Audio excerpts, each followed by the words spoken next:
Who will shine in Week 9? We have coverage of all the matches that took place last week, plus it's the final week of trades, and we talk about how the playoff picture is shaping up as we head into the final stretch of the Commander Draft Tournament. Episode 9 of PokeCentre starts right now!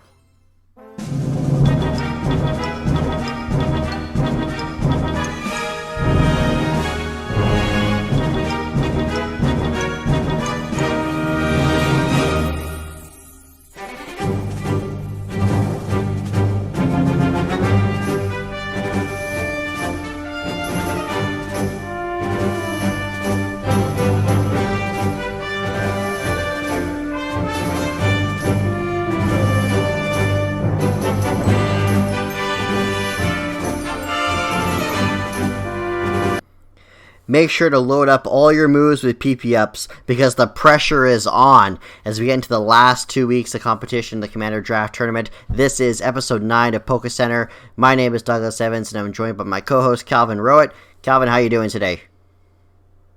I'm great. My turbo switches are maxed out. I'm ready to go. Wow, well, maybe you'll have to turn those turbo switches down as we get into this episode here. But let's start off by talking about the trades.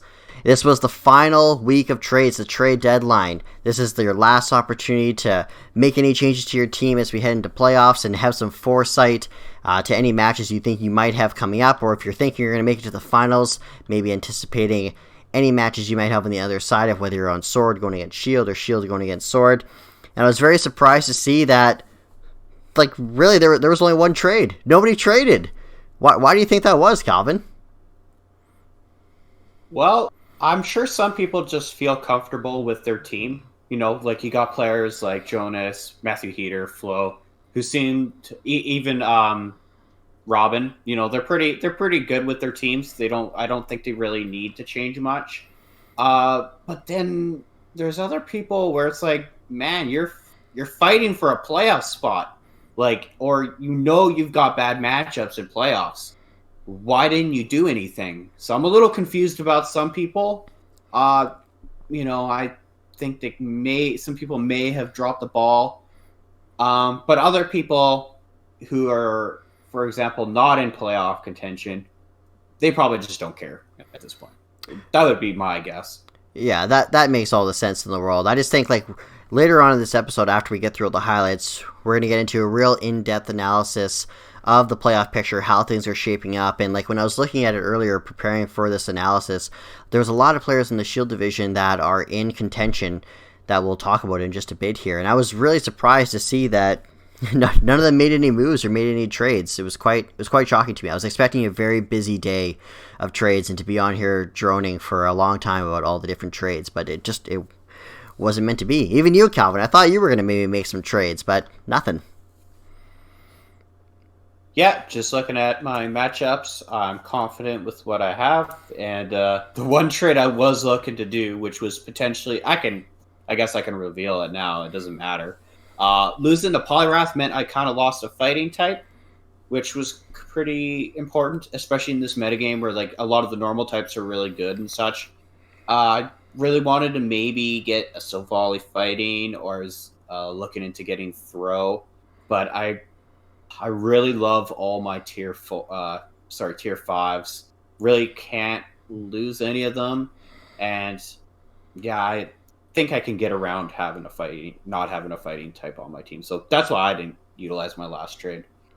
Wow, I've never thought I'd hear anybody say that they did not want to pick up a Silvally. It just seems like the opportunity to Sword Stance and hit that multi-attack is just so alluring that so many people want to do it. I'm surprised you didn't want to add yourself to that list of the plethora of Silvallies out there. Oh, I didn't even know you could do that. Maybe next time. Yeah, not everyone knows about it, but those that do really capitalize on it, as we'll actually see in just a bit here. Well, let's get into the one trade that did actually happen. And it was from the Sword Division, and Vikram, he traded a Tier 5 Charizard for a Metacham. Tell me about it, Calvin. Okay, so I think this is a pretty smart trade. Charizard's really is a pretty damn good Pokemon. I will say that. Absolutely, it's so threatening. With the Fire, Fine, Stab, and it stands out from Talonflame and Moltres in that it just hits so damn hard. And it gets access to some really cool moves. Like it can run physical. It can run weather ball. So it has a lot of great options as far as like a great wall breaker. But I can kind of see why he's going for the Medicham, because Vic actually is trying very hard to get into the playoff spot here. And I think he did look a little bit into his next opponents, which is Matthew Heater and William. And I think Medicham's pretty good in those matchups. The psychic fighting type coverage is really tough to stop. Obviously, Matthew Heater's got some decent checks to that in Mess Spirit, Primarina. William himself doesn't really have the best checks, so I can definitely see how Medicham is good in that matchup. So just looking at those aspects, I do like the Medicham, but the Charizard itself was such a great Pokemon on that team. So I'll give it a plus. That's awesome. I know kind of rumor has it that maybe that Charizard was having a bit of an attitude problem and it had to go to Charizard obedience school. So that's probably another reason why Vic had to get rid of that guy there. Yeah, I'm sure that's the reason for sure. It's an unfounded rumor, but it's out there. Anyway, like I said, that was our one and only trade for this week. And without further ado, let's get into those highlights from Week 9. Let's go! We're going to be starting off this week in the Sword Division. And our first match is Connor West against Matthew. And there's going to be no delay in the action at the start of this match. Right off the bat, the Scarf Miltank's going to take out the Jolteon with the Earthquake. Nice move by Matt there. Yeah, the prep was really strong this game on both sides. I want to point out that the Ditto really forced Heater to bring an interesting team that in a weird way made certain Pokemon like Guzzlord and Darmanitan even better. Because they're able to just come in on certain Pokemon like this here and just force switches, force damage. Like Guzzlord, despite being slow and 4 times weak to Fairy, was actually really impressive this matchup. And I think Connor did a really great job of working around it. Same with the Ditto. Look, he makes a great double here on the Protect. Darmanitan's set to get off a heavy hit because he knows the Primarina only has Toxic Moonblast for it. That kind of reveals that the Primarina is physically defensive, which is important to know, but still in 2-hit kill range. And this basically forces a sack, which is, great for Connor. Like I said, he really demanded a lot of the control in the mid parts of this game. But one really tough point for Connor was going to be this right here. Not sure how much it mattered, but he missed a Toxic here. So that could have forced, Heater to just attack right away, which could have resulted in a KO regardless. But either way, in combination with the Guzzlord and the Carbink, it looks like Connor had this match right up till the end here. Carbink was just too much to take down, but Heater had a lot of steel moves, as we can see here, had the hidden power steel, and was able to take it out and narrowly get out of this match with a 1-0 victory. Yeah, what a close game. Next up, my god, it's Blade against William. What a match this is. Blade, I'm so impressed. I don't even have the words to describe just how thrilled I am with Blade's play here. Like, look at this right here. William's got the ball to win, but it doesn't matter. Blade says he's so evasive. He knows what's going on. He's got William right where he wants him. And that's what he's going to demonstrate here with all these crazy moves and switches. And, man, of course it's immune. Of course it is. Yes, Blade. Yeah, Blade displayed some skill in this early part of the match, but William was definitely still taking out some kills. But things would change when the Reflect would be put up by Galate, and the Swanna would be taken out. I think William got a little antsy and just kind of pulled the trigger too early on this match. What I mean by that is you got to do your calcs. The Golurk was not in range of Zen Headbutt. An easier way to do, circumvent this issue would have been to have Boltund come out potentially and goad the Golurk in to get chip and commence from there. But because Golurk didn't have the chip, he dynamic punched, and the Metagross goes down to a confusion hit. That's really tough. Yeah, this game just went downhill after that. William got very angry, and to top it all off, he got 2 horrible flinches from this Rocky, or the King's Rock Chinchino. Yeah, like he got super unlucky there, but at the end of the day, when you're playing against Blade, you know, you're gonna feel the intimidation, and he might just flinch a little bit. Huge win by Blade. I love to see it. Damn it, Blade, he never gives up, and this is why. Another big win for Blade. Holy Toledo! Goddamn! Up next, it's Hayden going up against Joshua. I don't know if this is an upset win or just Hayden's downward spiral in this tournament. Really sad seeing him struggling so much every match. But honestly, I'm glad that Joshua's having a big turnaround here. Like with this cool Palisand set that had ancient power for the Moltres. Really cool. Also, like look at this. Gudra firing off Thunderbolts mid-game. This is an improvement for Joshua. And look, it is working perfectly here. Able to crush through that tough defensive core that Hayden's team is well known for. Now, what's also impressive, look at this Machoke! He took that like nothing. That's also very impressive on Hayden's part. So this Machoke has actually been one of the best Pokemon on his team, funny enough. And, you know, like look at how much damage it's taken off. I think if he was Guts here, that, you know, he could have definitely put in a lot more damage as well. But, you know, in tandem, you know, with the Dusclops, you know, Joshua was just able to pin Hayden's team into submission with Toxic and Pain Split. And it was too much for Hayden to handle eventually. As you'll see, he must have smashed his computer or just simply disconnected completely, because it ends up in a timer stall at the end for Joshua to secure this win. Yeah, I don't know if he smashed his computer, but definitely he had to shut things down and probably take a good walk after this match. And, you know, we know Hayden's a good player. He's been around for a long time since the beginning of this group, and sometimes he's just having a season. It's just not going his way, and for sure he's feeling frustrated by this. So that's like the epitome of it right here in this battle timer loss here. Up next, it's Florian against Lewis. Yeah, maybe the ending of this game was predictable, but you know, the beginning was pretty great. We don't really get to see too much of Turtonator from Lewis this season, but here it, you know, did pretty well. Got a Shell Smash nice and early, and was able to knock out the Aurorus right away. But this might have been worse for Lewis than it was beneficial to him, because it just brings in the Arch Result. And, you know, right here, he has no fighting move on the Doublade. Now, whether it killed the Arch Result or not, the follow-up Shadow Sneak was a play that might have either encouraged him to stay in and die, or switch out, which could have helped Lewis, I think. Ah, well, and we know last week Florian was sweating at the result of a Savali, but this week he's got Lewis sweating. He's sword danced with that thing, and of course, what's he gonna do? Go for the multi-attack. I had absolutely no idea that was coming. Unbelievable, great play, you love to see it. Great job by Flo. Up next is my co-host Calvin, going up against Vikram.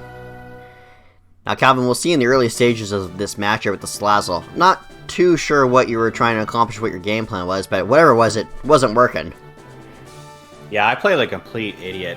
I actually had Encore there, and for some reason I was afraid of the U-turn, but like him being scarfed, I should have just Encored anyways, like it wouldn't have mattered. I would have kept my Slazzle. And then the Earthquake play there was just me being stupid as well.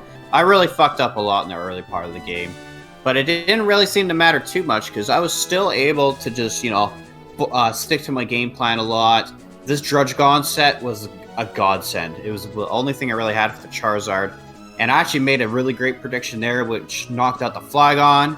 And he starts setting up Drapion, and you know I was going to make this trade any day. Not a chance I'm going to let Drapion just run through my team right here. So no, I will sack the Drapion, or sorry, sack the Drudgegon to take out the Drapion. That's a win for me. I think Drudgegon did a lot of great work this match.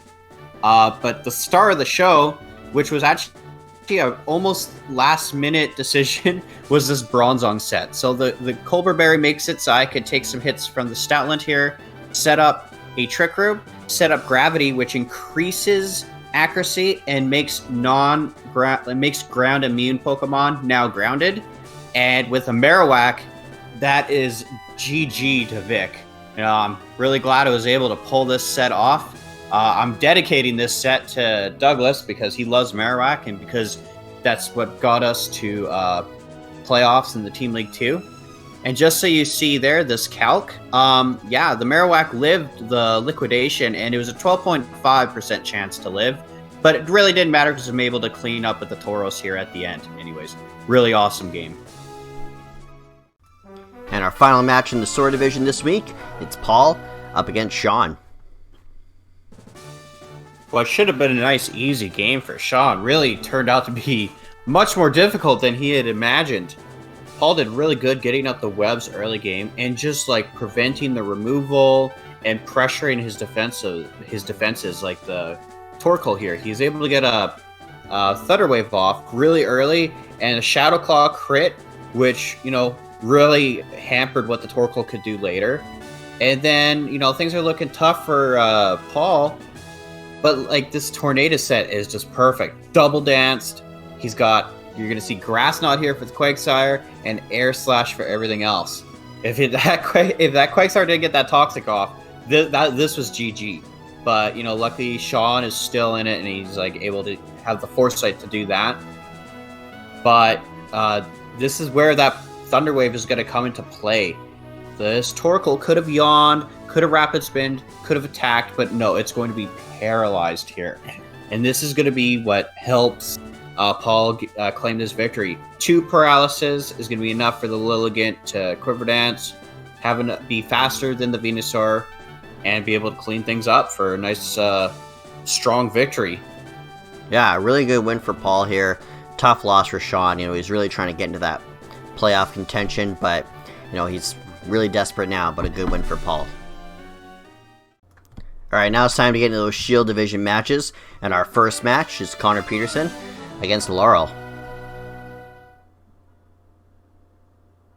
This match was played a little later in the evening on Sunday, and I know Laurel was really tired. She was kind of hoping that Connor would just get forfeited, but luckily Connor came around and got this match played.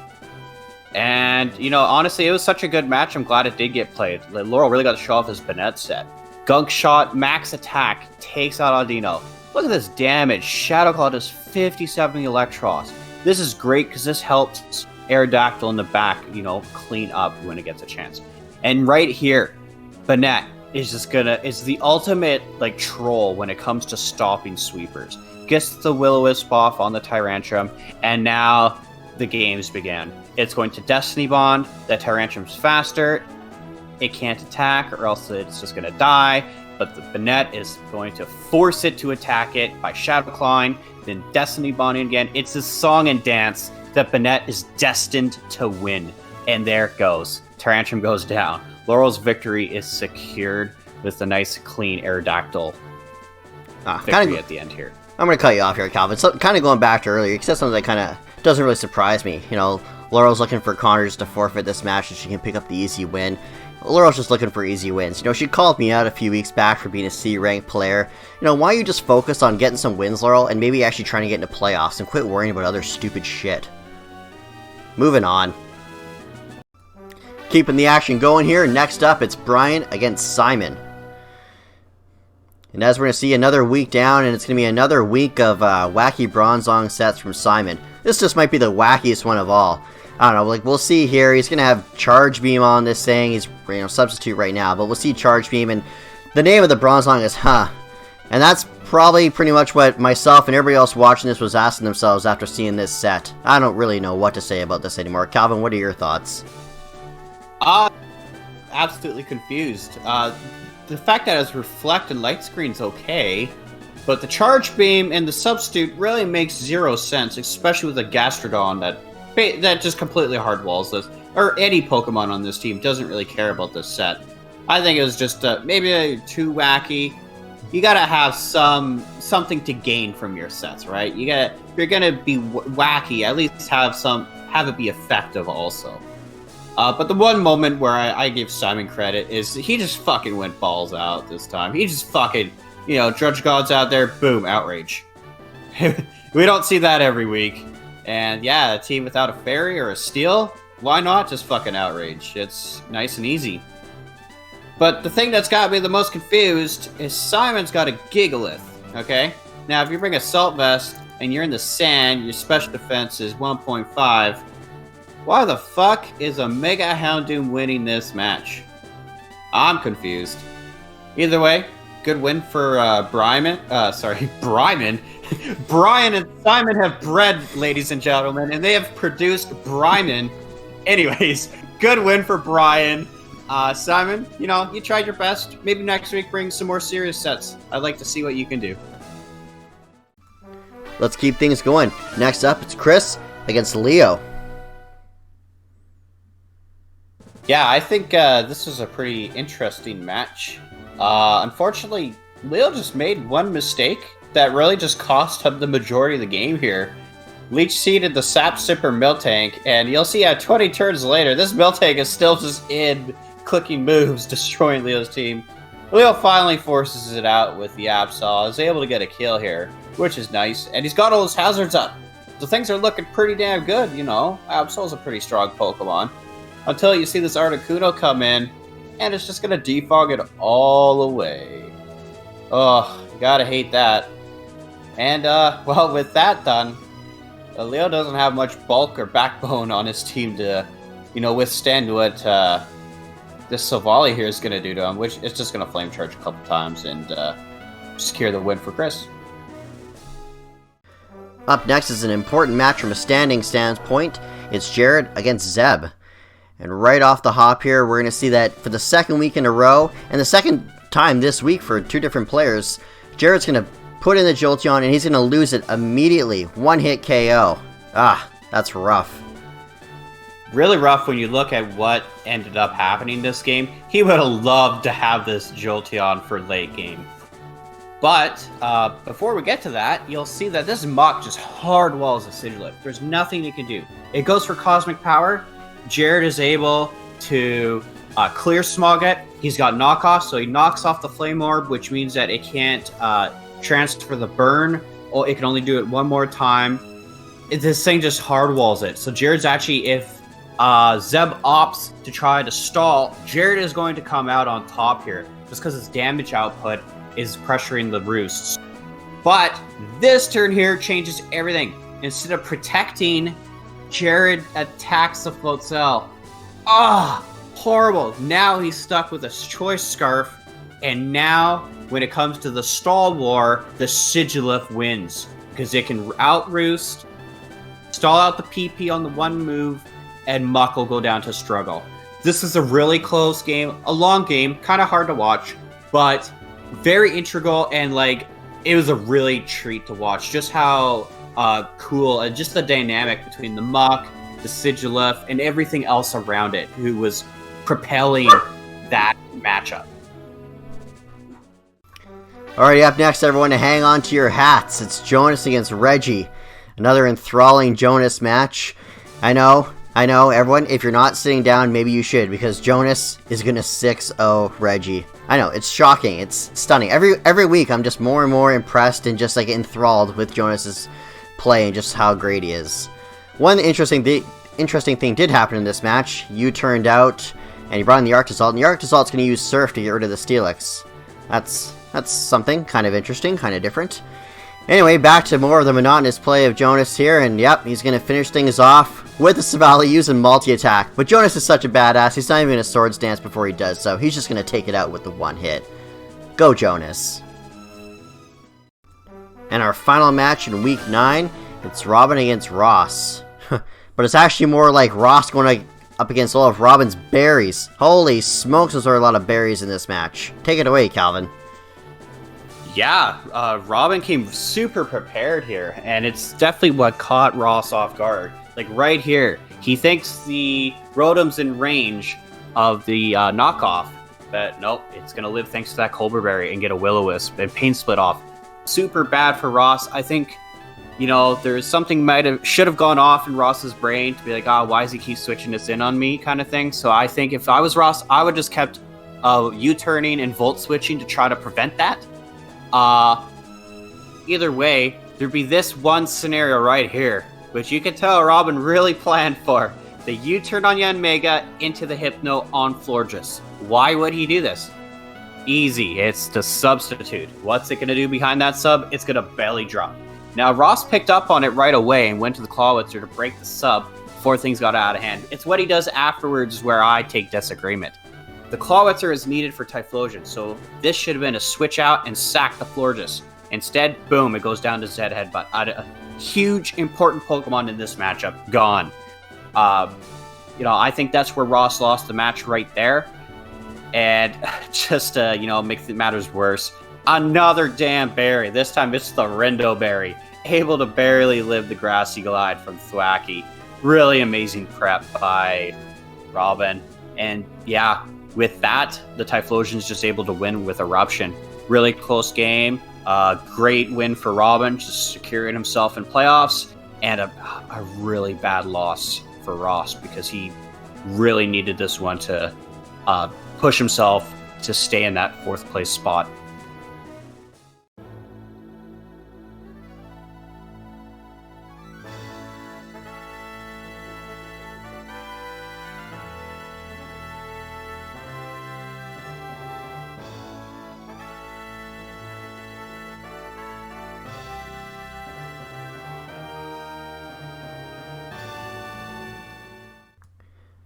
Alrighty everyone, it is time to look at the standings after week 9 of competition.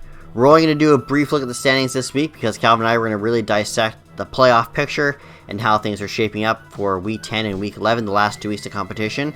But we still want to make sure that we got this on the show so everyone can see what the layout is for how things are shaping up after 9 weeks. Still got Flo, Matt, and Calvin in holding those top 3 spots. We'll get into that in a second there. Jonas undefeated, yada yada, whatever. Awesome to see Blade pick up his 2nd win of the season. Calvin, any thoughts you have about these standings? Well, on the Sword side, there's a lot of movement in the lower end of the standings. Paul moving up, Josh, Blade moving up, Connor West, Hayden going down.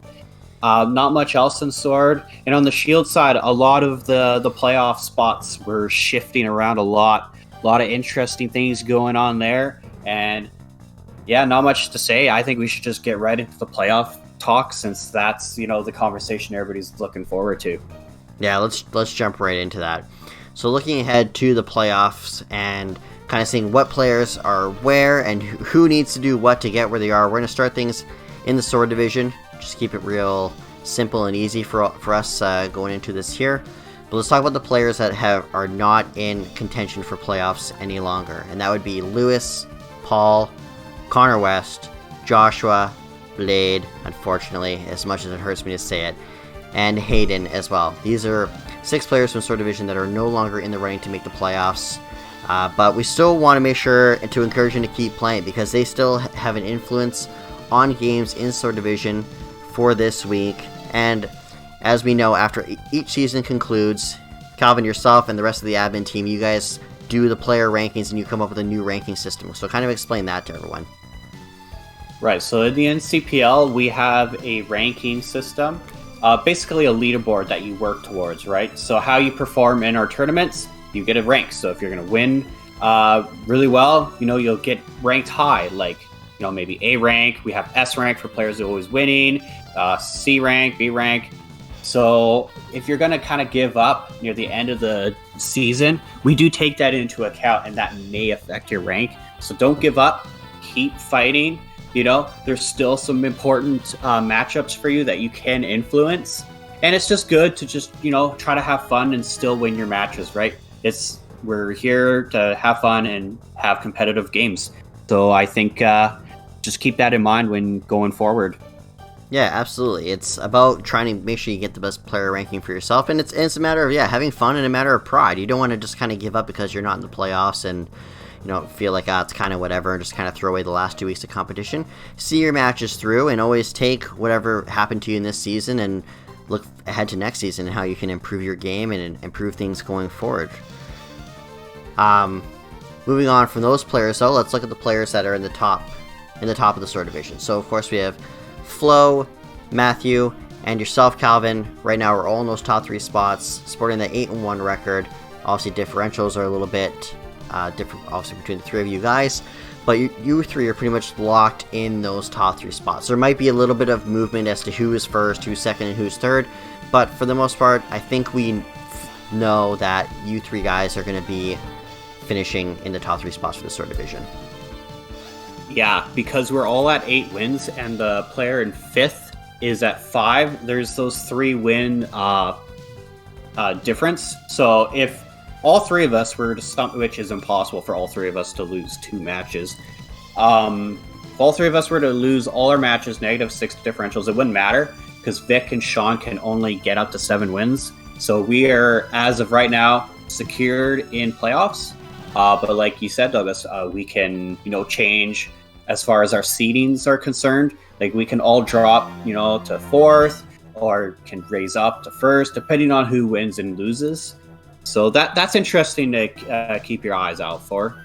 But I think what we really want to talk about here are the players that are either in playoffs and can drop out, or the players that are not in playoffs that want to get in.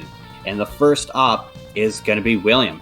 And wow, was not expecting him to have a bad week this week. His loss to Blade really made it a little trickier for him. He's now still only 1 win ahead of Vic and Sean, and there's 2 weeks. So, if he loses games and Vic or Sean are winning, he can drop and they can come in, right? So he's got some important games. And it's just crazy that it so happens to be, looking here, it's William versus Connor, and then the last week it's William versus Vic, right? So those are 2 very important games. Connor West in the past in the team leagues has always been a playoff contender, and he's made it to playoff finals every time. So his ranking says, his standing says that he's 9th, but he's really like a top end player. Like, you got to take that into account, and William is going to have to take these matches very seriously if he wants to win. If he does lose one, he's got to hope that Vic and Sean lose their matches, and that, he keeps his differential higher than them. Yeah, absolutely. And William plays Connor West this week, and then speaking of Vikram, William plays Vikram in the last week of competition. So looking at kind of Vikram's where he's at, Vikram also needs to win his 2 matches, and it's not going to be easy for him. This week, Vic plays Matthew, who, as you can see, he's up there with you and Florian, with that 8-1 record. He's one of the best players in the Sword Division, one of the best players in this league. So it's not going to be an easy road for Vic. He's got to play Matthew this week, and then next week he plays William. So he's in a tough spot, but obviously he can get there, and he wants to win, and he wants to win with higher differential as well, because if William or Vic or Sean, if they tie, then it's going to come down to differential as well. So you want to win, and you want to win like really successfully as well. So I think it puts a lot of pressure on Vic. I think he's in an interesting position, and we'll get into Sean to a second here, but I think one thing that really hurts these 3 players is the fact, and puts them even more in a die-hard position, is the fact that they all did not win their games this week. So it kind of puts even more stress on the next 2 weeks coming up for what they need to do if they want to get that 4th spot in the playoffs. Yeah, agreed. And, looking at Sean, he's also got a pretty tough week coming up. Now, well, maybe not actually, but who knows? He's up against Lewis, and, on paper, Lewis isn't, been doing so hot this season, but Lewis is done good in the past, and he's got some, he's still got some good stuff on his team. So Sean's going to really need to beat, Lewis, and then next week he's going to want me to lose, and then he's just got to hope that William loses, right? Because if William, wins one, and, the differential is too much for Sean to overcome, it doesn't matter if Sean wins both his games. Like, William can still stay in playoffs. So a lot of hopeful thinking for Vic and Sean. They really want William to lose. Vic can have a hand in that, but once again, Sean's some very important matches on the sword side. Yeah, for sure. Like, looking at it, we can see that William's got a bit of a leg up on Vic and Sean, but anything can happen in these next 2 weeks, and obviously for these 2 players, they're going to be giving it their all to try to thwart William and get either one of them into that 4th and final spot on the Sword Division. As we look over to the Shield Division now, though, again, we'll start off with the players that are officially out of contention for the playoffs, and that would be Simon, Connor, Peterson, and Leo. Those 3 that it's just not going to happen for them this season. They won't be able to make their way into playoffs. But one thing that we can see as we look into the Shield Division is that we have Jonas, who is the only player in this league that has actually locked down a playoff spot. Of course, we know Jonas has been super dominant. He's 9-0. He hasn't lost, but he's got a spot in the playoffs. He'll have that top spot, and it's pretty much he's the king of the castle right now.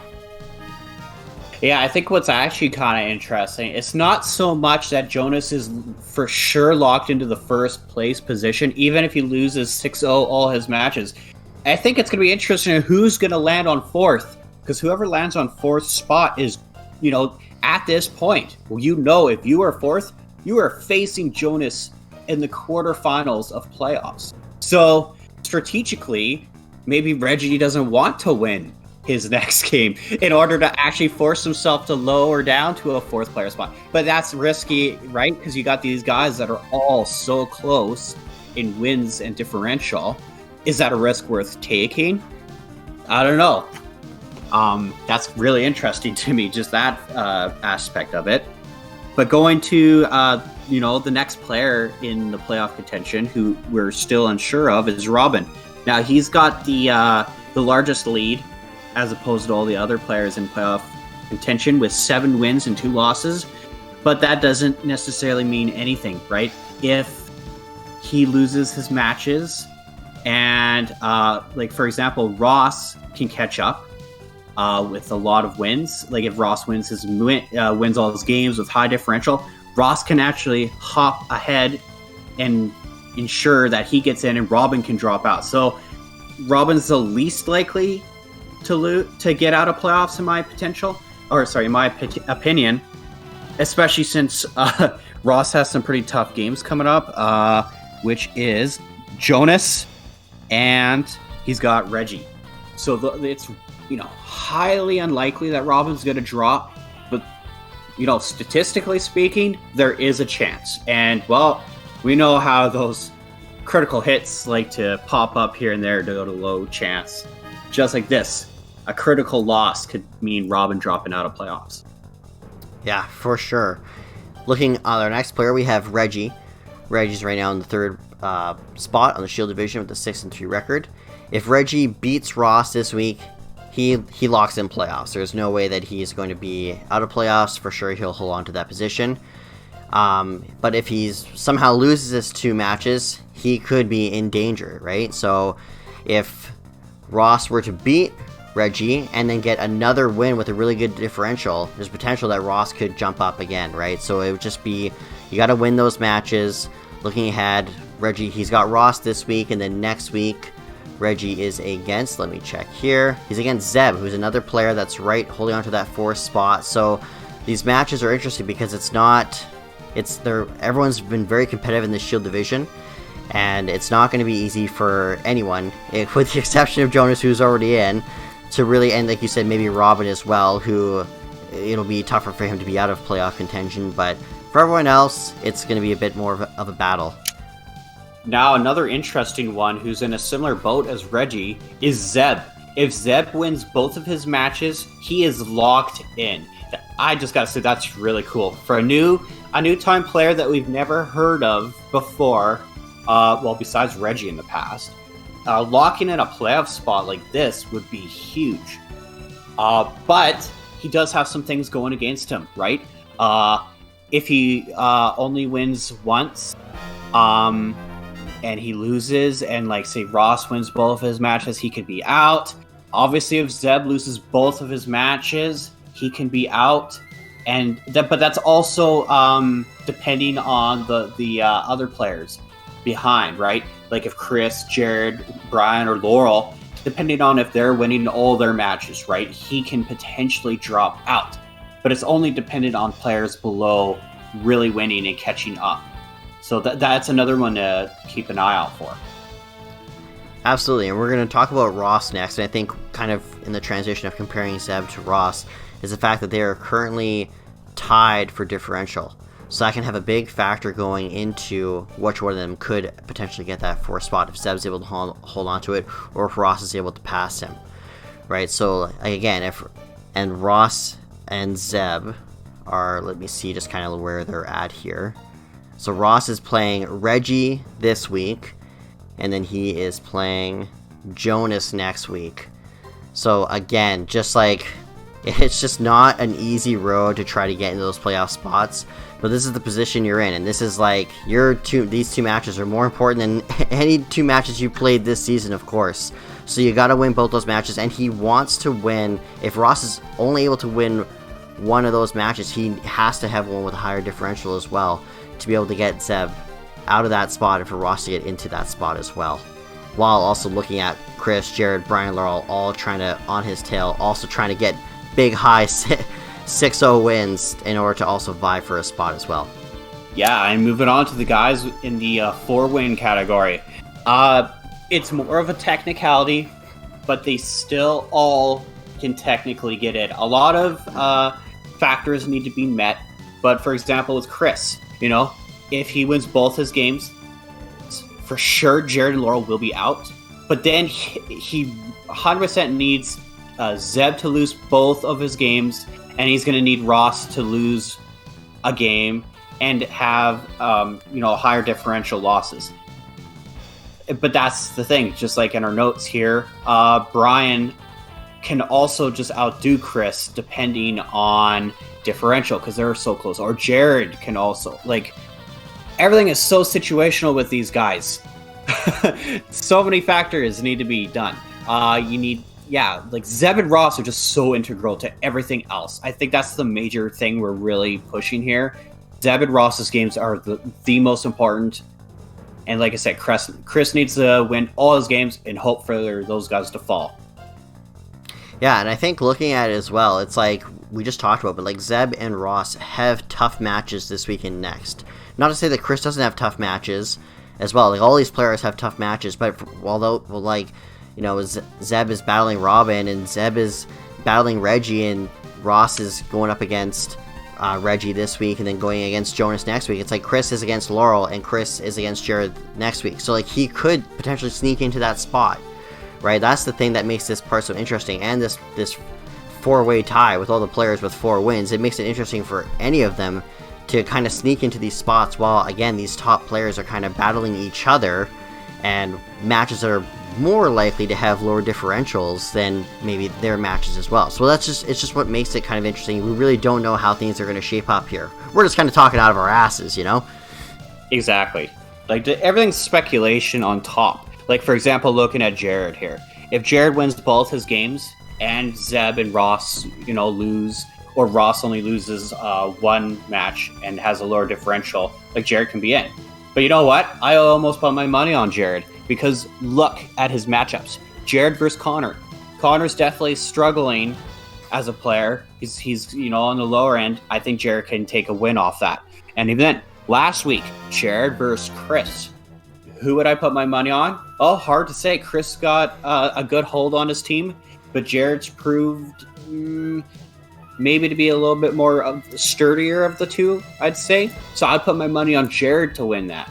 I'd say he has a decent shot of getting through based on Zeb's matchups, based on Ross's matchups, based on who he can beat, and also, looking at Brian. How is Brian's matches going to work out? Well, Brian's got Laurel, which that is doable. Brian's got Leo. Even Brian's got a chance to tie it up with Jared or outdo Jared in this. Yeah, and even now let's look at Laurel. So if Laurel is able to win both of her matches, Chris and Brian are out.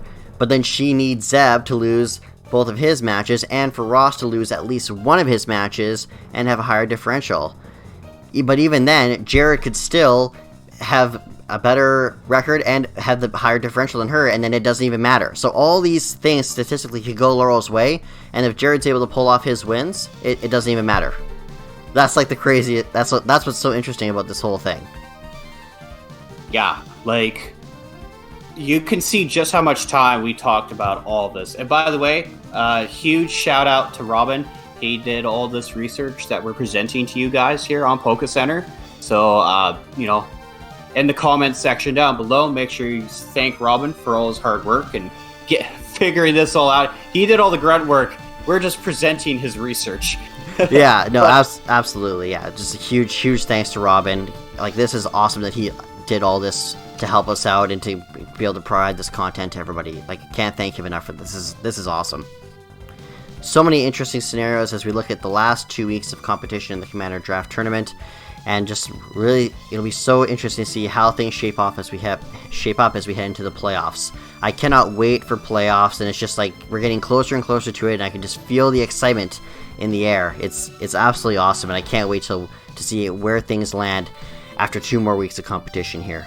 But that's going to do it for us this week on this episode of PokeCentre. Thank you everyone so much for watching. Be sure to stay tuned for the Game of the Week. The Game of the Week is my co-host, Calvin, in his match against Vikram out of the Sword Division. An awesome match and a big win for Calvin.